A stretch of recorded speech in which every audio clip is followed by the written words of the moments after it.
should be good to go. Coming back. Okay, now I'm with you guys. Sorry. Oh, now we lost one person. Hey, you're back.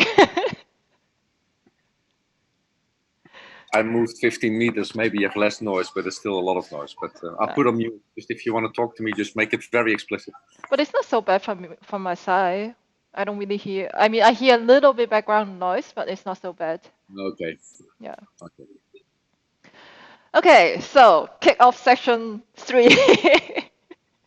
And I promise you guys, we are going to finish this today. So I think we will just start because I think a lot of our team members can't really join, but I see that they already put in their entries, so we can still vote on their input as well. So everyone is on the mural? Awesome. Yes. Okay, and I'm gonna summon everyone and then bring you to where we left off with. So, I'll just do a quick recap on what has happened in the last 2 days. It's going to be short. I know I had done that yesterday, but just I think it's always good to remind ourselves what we have been doing. So the first day we chose our challenge. We went through the voting section, and then we also did some discussions, and then we chose the challenge to be the purpose-driven employment. Then we went in starting the problem framing section, mini problem framing section, and we identified that the top voted what. So what is the nature of the problem? And then we said that the top voted nature of the problem is understanding what motivates someone. But there was also a very closely voted what, which is how to find out about the potential of a person.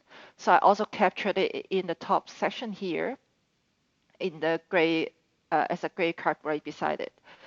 And then we also went through the top why. Why is this problem important for us to solve? And we identified it as because it is better to focus on people's skills than roles. And then also, there was a very closely voted card, which is better health, mental health. Then we went in yesterday, talked about where this problem usually happen, and the result was that when people want to make an impact with the work that they do. So yesterday we left off at the where, and then as the second last part of the problem framing session, we want to identify who has the problem. In other words, is who is affected by the problems. So because some of our team members cannot join this section today, so they have already put down some of their entries. I will also create a little bit more cards just in case. But now we can, I will start a timer. I know that you guys have already went through a couple of the different exercises before, so you know what we need to do. So basically double click on the card and then write down who you think this problem affecting them. And I'll give you 3 minutes on this one. Does anyone have any questions before we start? Shaking head. Awesome. Okay. All right. Timer started.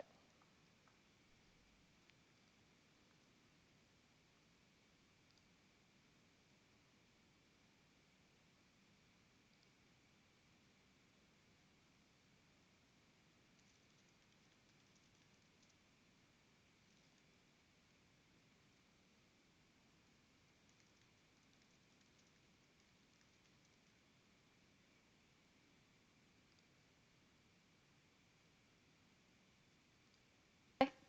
Timer started.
1 minute left.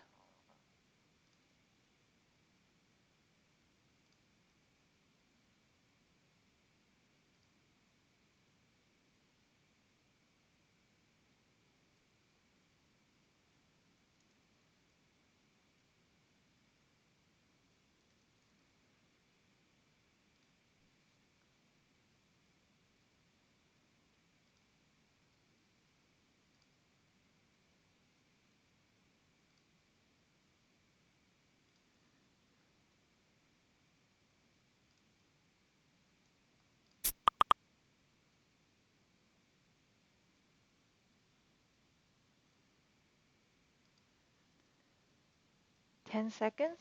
If you could finish what you are writing, I'll write your last card if you want to. Okay. And deleting the empty cards now. And I am going to. Hi, Anna.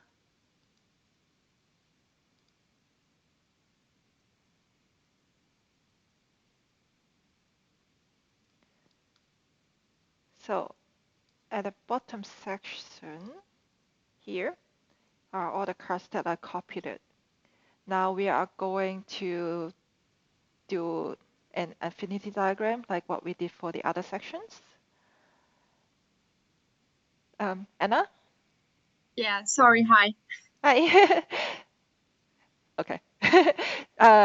We are at the who section and we are just started the affinity diagramming. Okay. Yeah. Yeah. So I was explaining it. So, but I think you guys already know what to do. So, under the orange card, then you can park the gray cards there if they are similar or belong to a category, and you can rename the orange card to a category or a group. And if there are things that don't belong to any category, feel free to park them under the uncategorized card. And if there are duplicates, then put one of them in the redundant card section.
I added a couple extra group name cards there on the left side if you need more.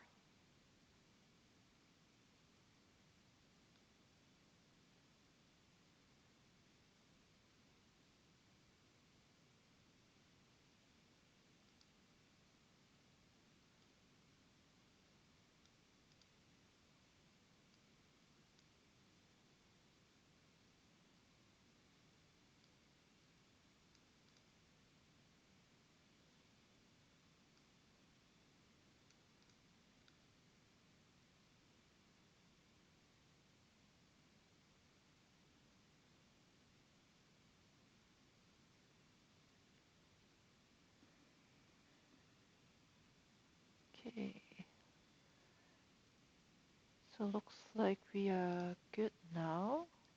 Just moving this a little bit closer. And now we can spend a little bit time to see if there are any duplicates. You can highlight the duplicates and then we can take a look of them if there are any.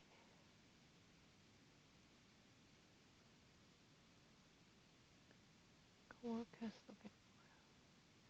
So I see two highlighted startup founders looking to hire a good team, entrepreneurs looking for first staff.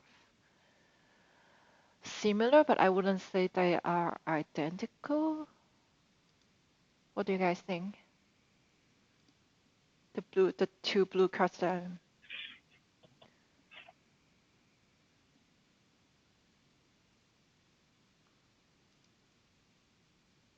Yeah, I think for me it's the same. But it's how you interpret startup, founder, or entrepreneur. But you can leave them as well. It's fine. okay. And then we have two others, self-employed people considering looking for a permanent job. The other is contract workers looking for full-time employment. Self-employed. For me, the same difference as entrepreneur and startup. For me, in this context, it's a definition issue of what's self-employed and what's a contract worker. Right. What the other things? Should we leave them or should we move on to the duplicate section? To me, they sound a little bit different to me.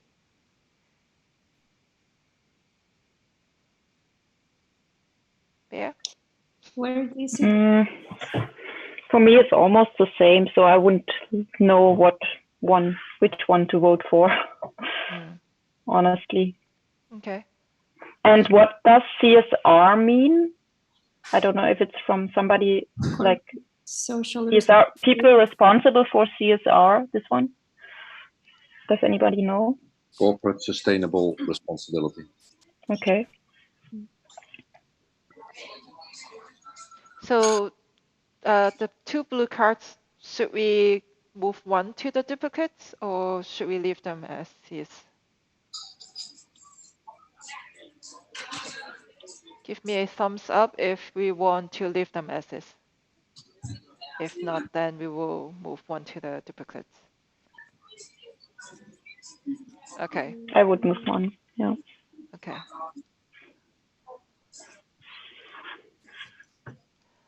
All right. And then now we have two orange ones. Sorry, two purple ones. It's getting late here. One is employees that didn't unlock their potential yet, and the other is employees feeling underutilized. I don't think it's the same. No, me neither. Okay. Then you can leave them. Underutilized may only be one way of not unlocking your potential. Okay, cool. Then we will just leave them as is, and I'm going to start the voting section. So the question is, who is affected by the problem? And I'm going to give you 2, 3, 4, 5, 6, 7, 8, 20. Yeah, I'll give you 6 votes on this one. Just as a reminder, when you vote on who is affected by the problem, it's also very important to look at our top voted what and why and where, so we can get consistent results from that. And again, if you are voting, don't vote on any orange cards and don't vote on the cards that is under redundant cards section.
Okay.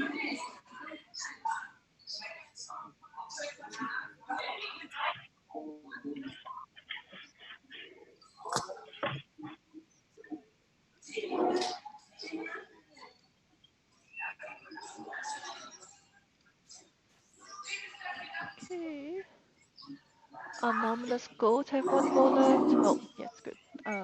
And Rome have two more votes left. Cool. Looks like everyone is voted. Ending voting section.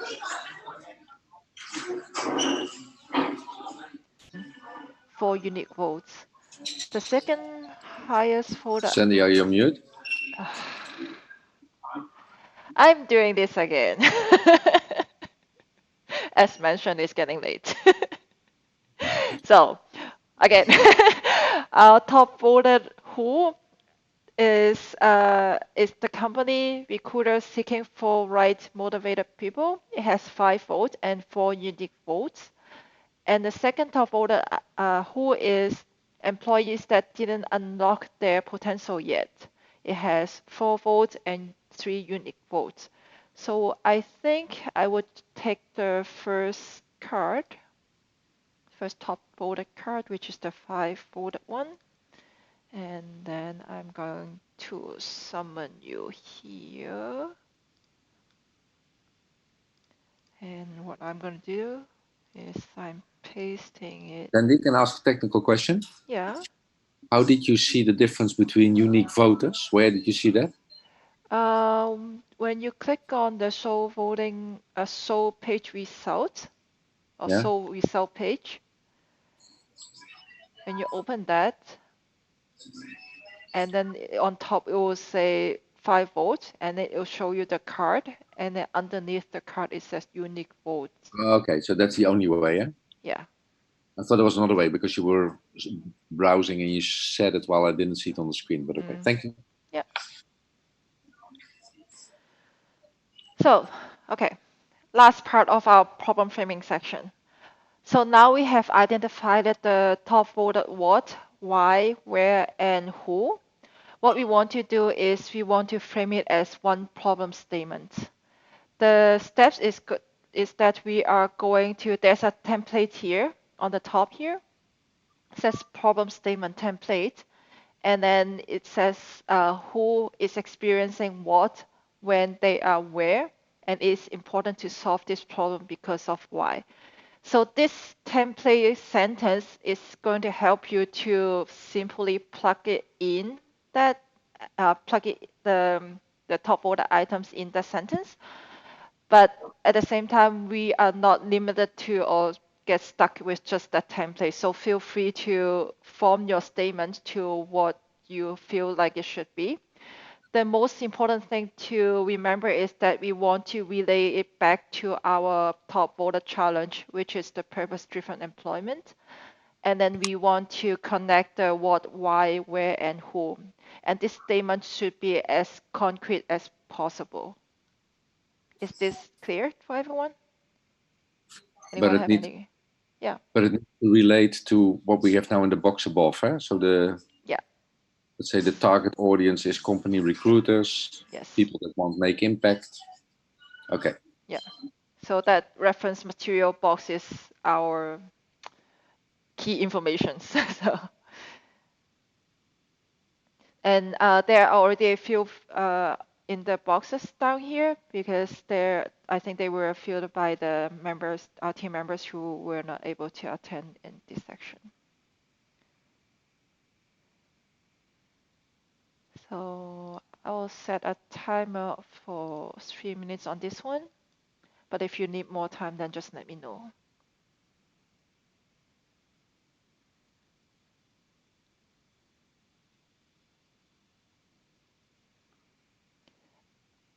And as a reminder, the blue cards are the ones that are top voted items, and the gray cards, you can take them as like a supportive or secondary information.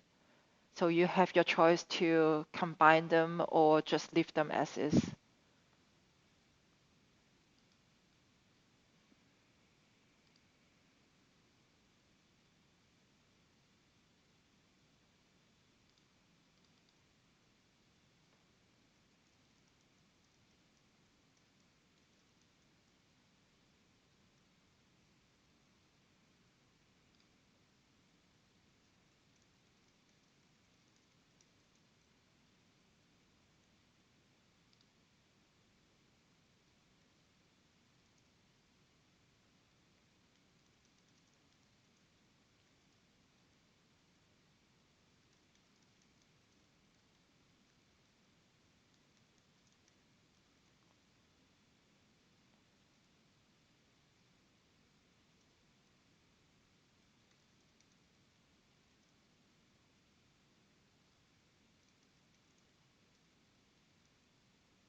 So that was time, but I think you guys need more time.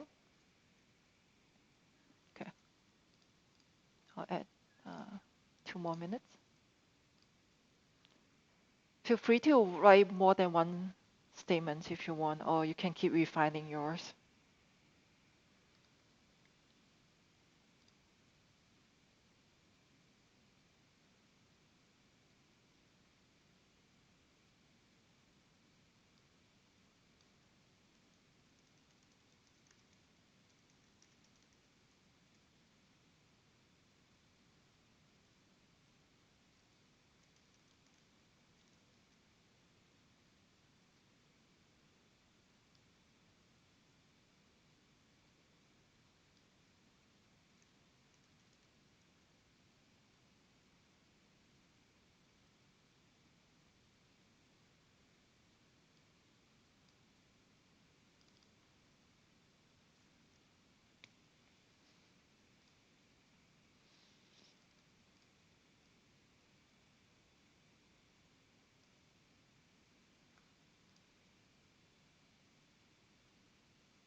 Okay, how's everyone doing?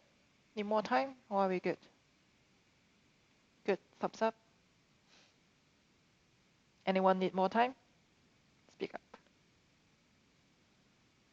Okay. Then I am going to delete the empty cards. So now we have 13 cards here, and I'm going to start a voting session. I'll give you more time because there are lots of different statements and we want to choose the best one. And again, it's very important to think like we look at the top order items in the problem, in the reference material. So the challenge that we chose, what is the problem, why it's important to solve, and where the problem happens and who has this problem. And the statement should be as concrete as possible. So I'll start a voting session, take your time, and then I'll just give you actually three votes on this one.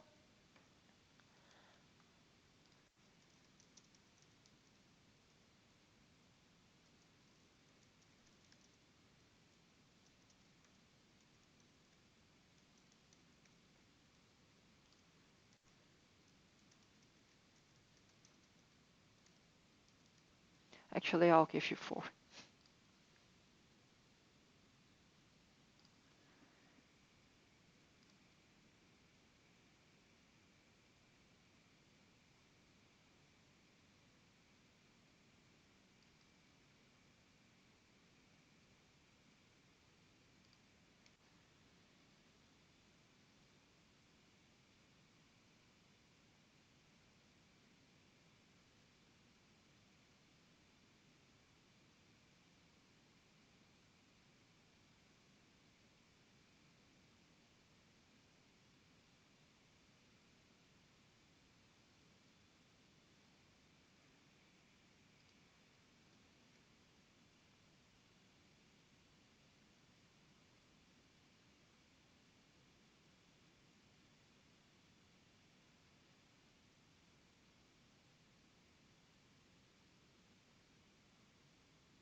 Okay, looks like we're done.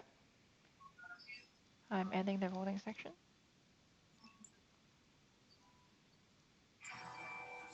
So we have a lot of 3 voted cards, and I can't read them so small, so I'm going to exit the voting page. But let's see, purpose-driven company and managers are experiencing a lack of. Okay, managers experience. So the 2 cards that I just create up add a border around, they have the highest votes and the highest unique votes. And there are 2 also 3 voted cards, but they have 1 less unique votes. And so what I'm going to do, I'm going to copy the 2 cards that have the highest unique votes and the highest vote, and down to the scale here.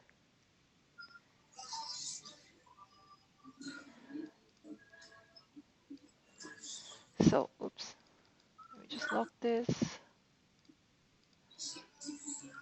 So the first statement is purpose-driven company recruiters looking for the right motivated people often have challenges to identify what motivates the new hires so the new hires can make impacts with their work. It is important to solve this problem because it creates a better mental health and everyone can be more focused on being the best of him or her. The other one is managers are experiencing a lack of understanding on what motivates their employee when they are working with a team or of talented yet unfocused individuals. It is important to solve this problem because staff retention is challenging the effectiveness of the team and the business. So I'm going to bring out each card. What you want to do is you would want to move your mouse cursor to where you think this card belongs to the scale.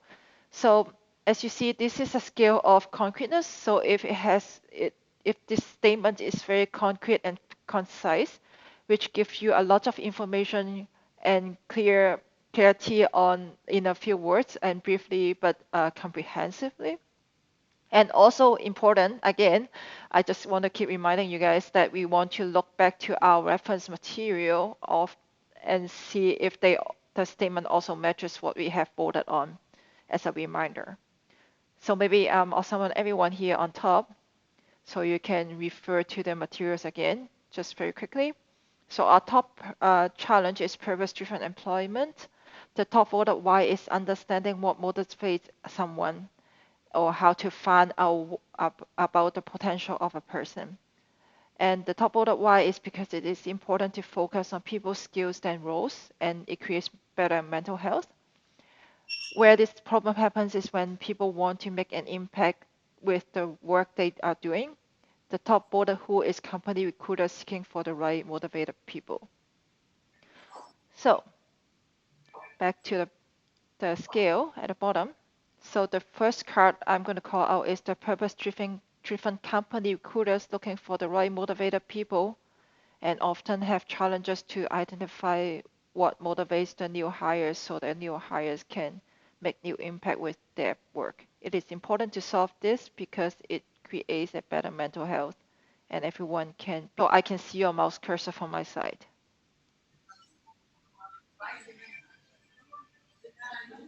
So I see Bear and Jerome are here, and Anonymous Goats.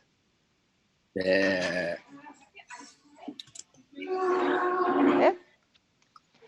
All right. So the second one is managers are experiencing a lack of understanding on what motivates their employees when they are working with a team of talents yet unfocused individuals. It is important to solve this problem because staff retention is challenging and effectiveness of the team and the business.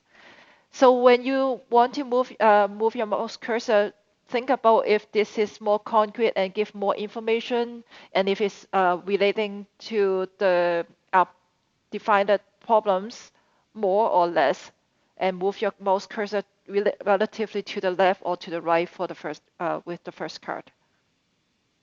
So I see Anonymous Gold, Room, and Bear are here, and Anna are over here. So I think it's slightly like that.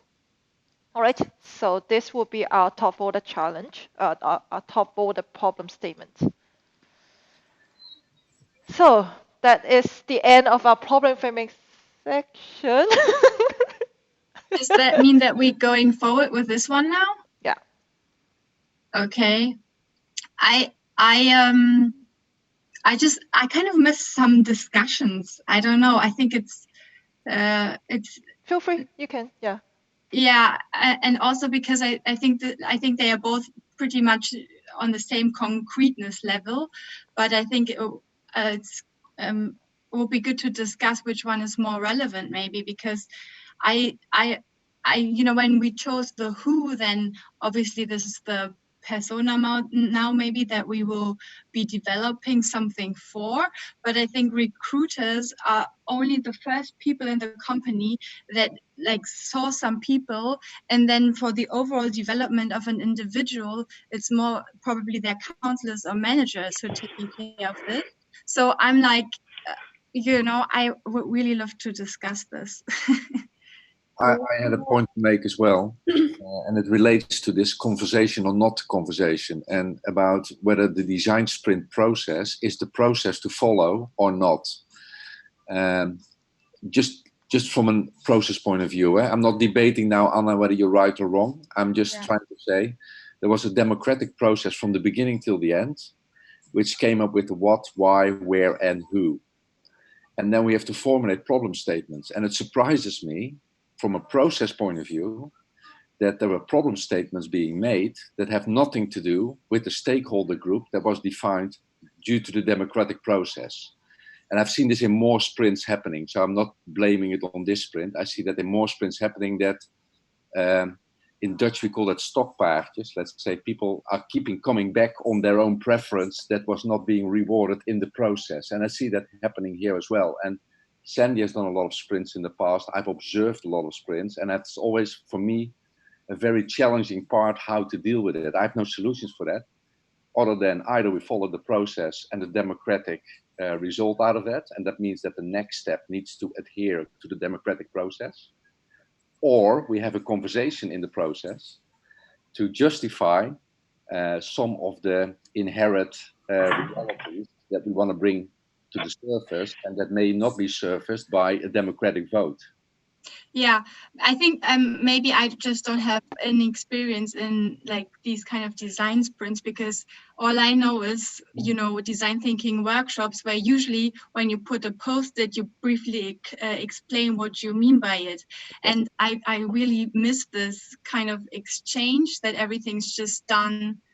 You basically do it on your own and then you see the results. And yes, obviously you can live with it and go with it, but I was just not aware that this is, I find it very hard to trust the process right now. I think it's a very interesting observation. I'm glad actually to bring it up, because I think speaking out loud at a certain moment is relevant as well. And I was actually wondering what was going to happen in this last vote, because if you would trust the process, I would skip the whole proposal about the hiring manager, because it was not compliant with the democratic vote that was done before. Yeah. But I think how so? I don't really get that actually. Well, if you purely say the top voted who is a company recruiter, then I would not like to see a statement or a problem statement that starts with a hiring manager in the organization, because that's not the target audience. Simple. But was everyone aware that, when you put down and you voted for the who, that this was going to be the target audience? I mean, I kind of assumed that, so I didn't obviously pick recruiters, but like, I'm just like wondering whether, because I've never done this, and I mean, I kind of assumed that now when I pick the who, then this will be the persona that we will probably be working for. So we're just wondering whether everyone was aware of that. Yeah. Maybe this problem also came up because some prepared their statements before we decided for the who. I don't know if this one, I think this one was there before, so managers. Yeah. So maybe we should have marked them before as like, don't like take them for granted, or these need to be changed after the who voting is, or at least consider to change them after the who voting happened, because they didn't know what we are voting for. Yeah, exactly. I think that is the challenge also with half a team now here present. That doesn't And make we don't have so many voters right now. That's also because the summary was only like 3 against 2. That's not really democratic, right? Yeah. Like, yeah, yeah, it's I not mean, enough proof. Democratic, but it's like it's very balanced. So I just think, I don't know. Well, I mean, I'm happy to go with either one. I'm just interested in let's say for me, it could have been both. Sorry? It could have been both for me as well. I'm just looking Yeah. at the process. I trust the process at certain moments, but it's good to hear that how you experience it, because it's good to understand. That's part of the learning process, Anna. If you do this for the first time, or let's say experience like it, that's also part of the process. Yeah. Sandy? Mm? I think I still don't understand why you think it's not really matching it, because we voted on the company recruiters, and then we are saying the problem is the company recruiter as well. So I understand that this is the democratic outcome of it all. I'm just saying that for me, it's hard not to discuss at any point in between to make some things clear and how we understand that, and to give some insights into what we're writing and why we're writing it. Because again, like for me, recruitment comes in the very beginning, and then they never have anything to do with people. And I understand that this is our who. Let's say that's an assumption, what you make, what you state now. Yeah, okay, but okay, forget about that. But Sandy also asked that when we voted for the who, we should look at, what we already voted for, what, why, and where, and obviously, yes, maybe they need to look at what motivates people when they hire people, but then motivations also change, and mental health may then that comes in later. Yeah, I know. I'm so sorry. I know I don't trust the process. I'm just wondering whether maybe going forward with this problem that we chose now democratically, we can include some discussions in between. I mean, if I'm the only one who prefers that, then obviously I'm also happy with the democratic process of not doing it like that. But I just, what's your experience? Because you seem to have more experience. So I can tell you, like, even though design sprint is a very silent process, we never really like say you cannot talk in a way. So I guess I should make that clear upfront. It's probably my fault that I didn't say that. If you are not clear on anything, please just speak up. If you're reading a card that you don't understand, you don't have to like say who wrote the card, but you can explain it in a way that you understand it, so then the other person can, or whoever wrote the card, or someone else who read the card differently, can also explain the card in a different way. So yeah, so discussion is allowed. Obviously, like we try not to do too much. That's actually why a lot of people like design sprint, because there's not too much discussion going on, and people opinions are very equal in a way. Mm-hmm. Maybe, but I also want to add from let's say a design sprint thing mindset versus a design thinking mindset, because I think there's a slight difference. Yeah. I think what you are used to is that in design thinking, there's a lot of conversion and diversion on, let's say, the conversation, and then you focus again, and then you go this again. We do that here as well to some extent, But the conversion here happens really fast, and that's the democratic process. And the risk of that is, I think there's a risk in the methodology that you push away or center out very valuable ideas or problem statements that maybe not make it in the democratic understanding, so to say, and then the voting happens. That's the risk of it. So beautiful ideas might be killed in process, and something that is very maybe perceived well by individuals makes it through the problem statement and therefore is the feat of the design sprint process. You almost have to do multiple sprints because you can have multiple outcomes with the same problem statement in the beginning. So I think that's what you experience here as well, that there could have been another route that would be equally motivating and stimulating to work on, maybe stimulated by a larger audience impacted by. So if you say the employees, let's say it's a bigger audience than the hiring manager or than the recruiter, that's true, of course. So you can create more impact if we do something for a larger audience, also today or in the sprint. But it doesn't matter whether it's big or it's small. Someone has a problem that can be solved, and this sprint is tuning towards the recruiter here in this case. Could have been the hiring manager. It could have been the receptionist that is welcoming a new hire on the first day. It could be any stakeholder in the process could have shown up. It's almost unpredictable in that sense. Yeah. Okay. And that's a problem of the process, I think. Yeah, no, thank you so much for explaining this to me. I guess I just thought it would be kind of the same thing, just like virtually. So it's good to learn that. I think, and you have to see it in the way that the design sprint process tries to accelerate learning. So in product development and service development. So by making a choice, moving forward on it, developing an idea, prototyping and testing it, you can quickly check whether you were on the right track, had the right audience. Can you imagine what happens if you do a design thinking workshop and you do a whole customer journey and you select 2 or 3 audiences before you can further develop that into a concept, in a prototype and a solution? It's much longer, and then you have to reiterate. So it touches a little bit on a different part of the product or service or innovation process. And it's nice that you say, I don't trust the process, but maybe that's the process you have to go through almost. To trust it once, twice, or 3 times, and you will experience all the benefits, but also the disadvantages, and just accept them. Yeah. Both of them. Yeah, okay. No, thank you so much. I will just try and lean back from now on and just trust. No.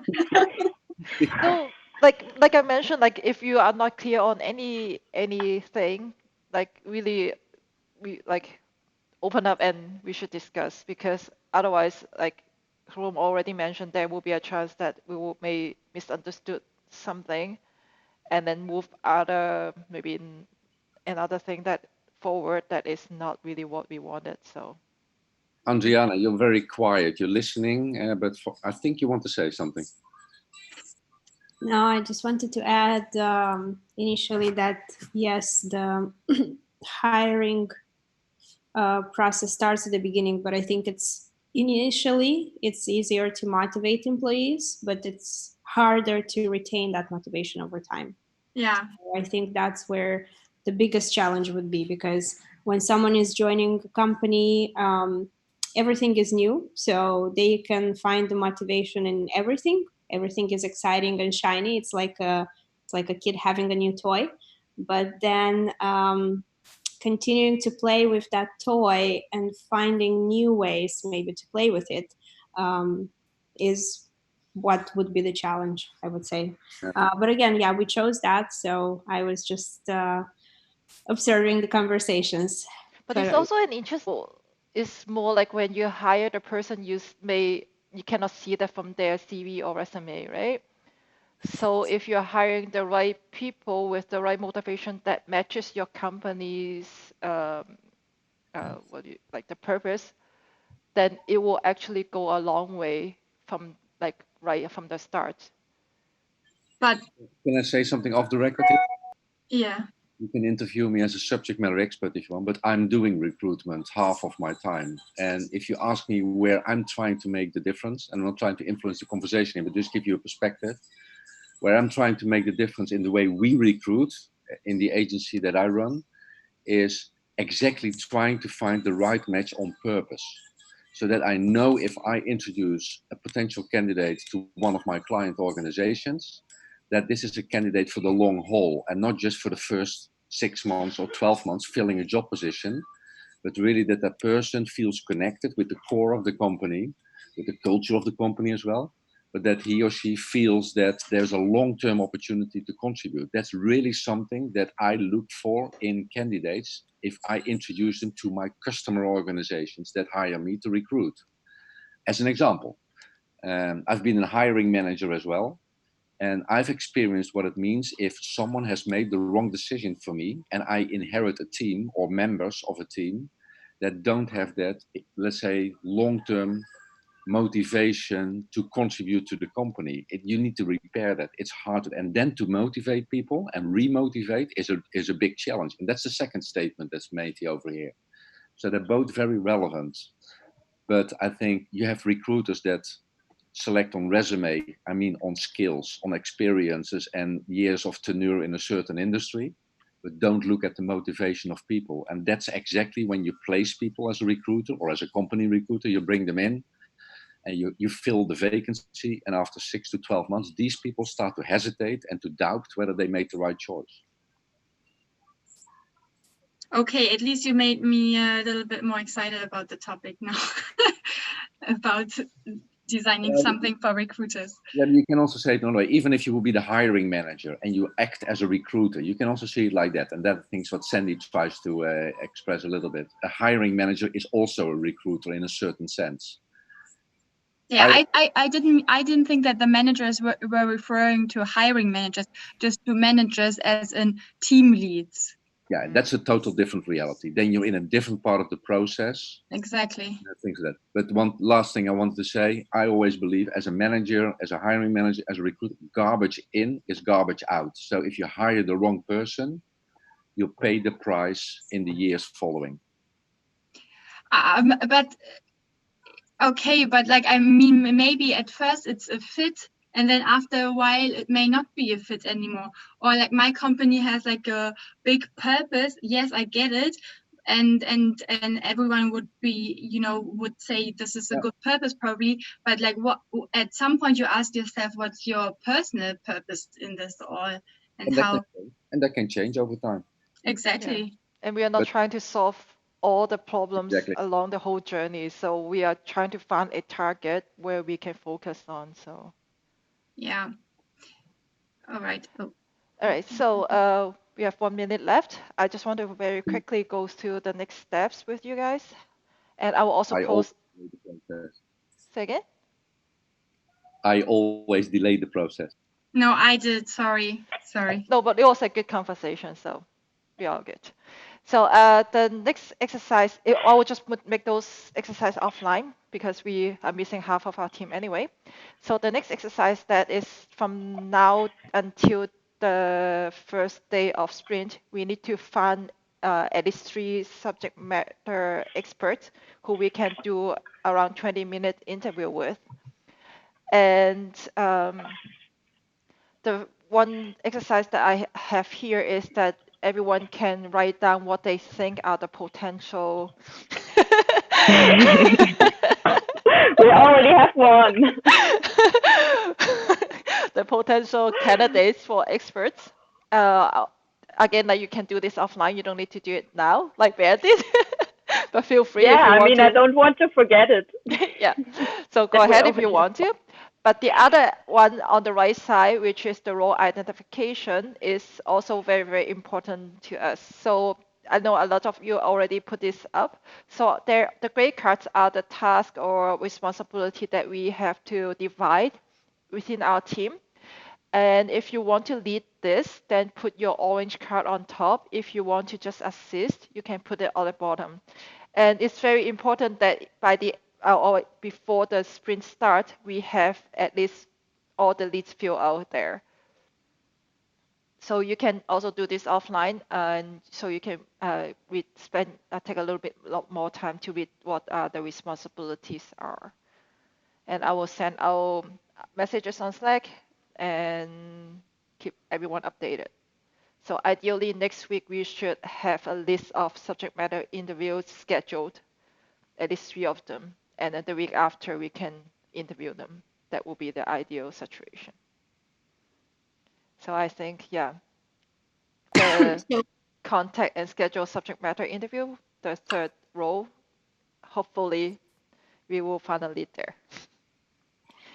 All right. uh, quick question. If I Yeah. have some questions regarding the subject matter experts and team roles and responsibilities, would it be better to do it offline? I'm sorry if I missed that.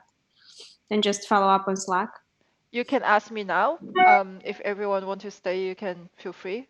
Um, Um, I just don't want to keep holding back you guys. So okay, so quick question regarding subject matter as experts. yes. So I have a couple of candidacies that I'm thinking about, and I Hmm. can ask if they would have the time to do it, of course. And after they confirm, I can write them here. If we have like 10 people, are we just going to choose out of those 10 people? Yes.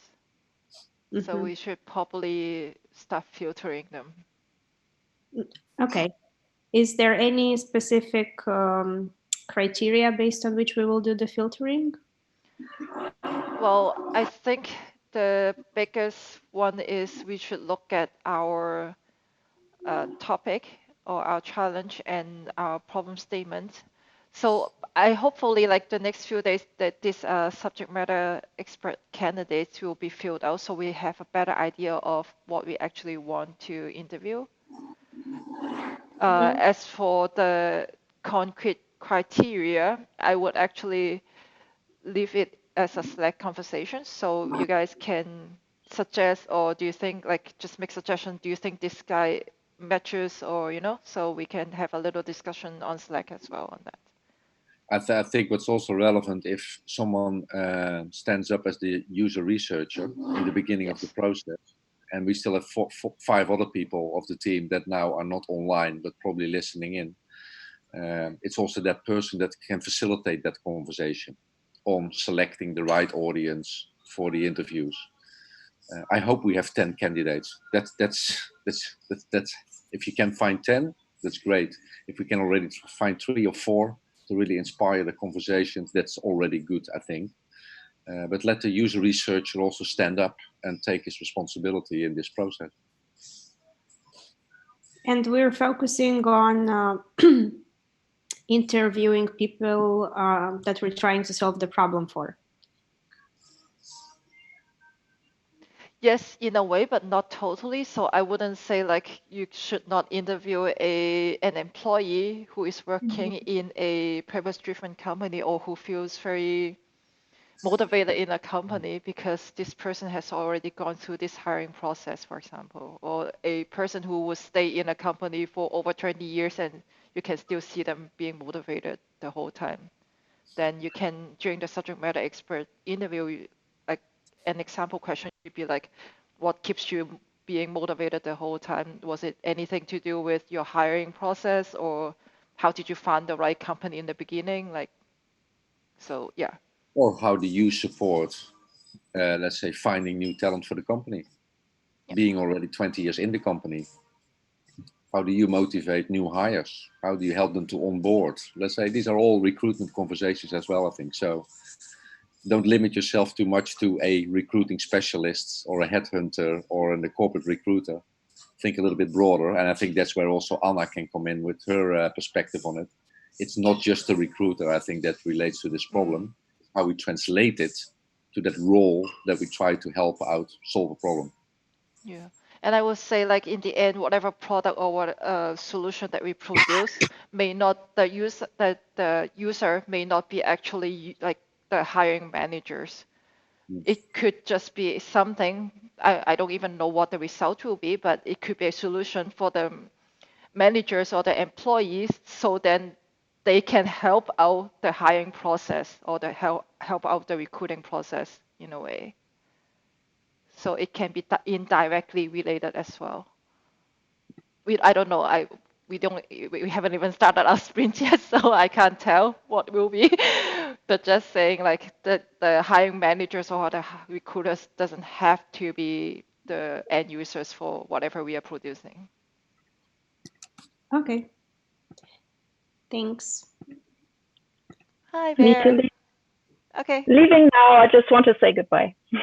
Hi. Bye. Bye. All right. Any more questions? I just want to make a final remark, maybe also to the ones that I think what's happening in this perspective and purely looking at how you behave in an event like this and speak up, I think is important to keep doing. So it shouldn't be a silent sprint from the beginning till the end. If you want to profile yourself in an informal session like this as well, I think it's important to speak up. So I can only motivate all of them in the call now and that will view this later to keep doing this. Because I enjoy it a lot actually when people show how they think and what they believe and what they hear and what they see. So let's keep doing that. Yeah. I think that's the key difference between a normal design sprint and the talent sprint. Yeah. So also, there's yet a difference. I didn't know that there's design sprint and talent sprint. Well, what we said in the beginning, and I don't know how much you got of it. I think I said it in the first meeting. Yeah, and I wasn't here. Yeah. And it wasn't there, so you can look at the rerun if you want. But what I said is the talent sprint is not only to design sprints together, but also to give all the participants the opportunity to demonstrate and to showcase a little bit their thinking, their professionalism, how they behave in the conversations. So that they can also benefit the feedback from others in making a step forward in their career, whatever that is, as a consultant, as an employee, as whatever you like. But what we try to do is make that a little bit more explicit. And if it's only a silent, democratic driven process, then we don't see really who you are. And I think you've shown already a lot of yourself tonight, for instance, as an example. That's maybe who you are, and that's fine. Yeah. The process was restricting you. And that's exactly what I want to see and how we want to try out also the talent sprint during the GVDS. What's limiting us and what is stimulating us to demonstrate and to showcase professionalism, professional behavior, skills, capabilities, purpose. That was a good word to end. Right. Maybe if you look at the last 5 minutes of the first kickoff meeting of this team, yeah, I gave a more extensive introduction. Yeah, I think I'll do that. Know where to look for. I think the recording had no sound. Oh, okay. Well, anyways, thank you so much. Like I learned so much today already. So thanks so much for all your insights. Any last minute feedback or anything? Feedback on templates, facilitation? Just one process? question. What color will your hair be in 2 weeks from now? It's staying blue. Hopefully not gray. Oh. No, that'll be fun. All right. I look forward to the sprint. See you guys in 2 weeks or in a week and a half. Yeah, it's going to be exciting. Yeah. So yeah, keep an eye on Slack, yeah? Yeah, thank you. All right. Bye-bye. Bye. Bye. Have a good weekend.